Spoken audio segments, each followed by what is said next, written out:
सिंधुदुर्ग जिल्ह्यात लवकरच एसटी महामंडळाच्या मिनी बसेस दाखल होणार असून काही बसस्थानकांचे डागडुजी व सुशोभीकरण करण्यात येणार आहे। या संदर्भात पालकमंत्री नितेश राणे यांनी महाराष्ट्र राज्य परिवहन महामंडळाचे व्यवस्थापकीय संचालक विवेक भिवणवार यांच्यासोबत विधान भवनातील आपल्या दालनात बैठक घेऊन सविस्तर चर्चा केली।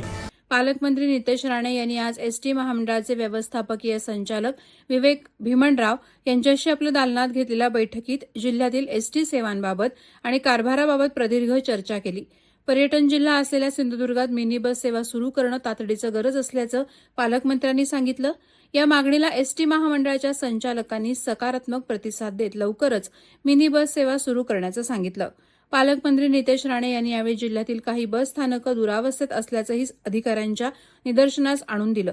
त्या बस स्थानकांची तात्काळ डागडुजी करून सुशोभीकरण करण्याच्या सूचनाही पालकमंत्री यांनी दिल्या।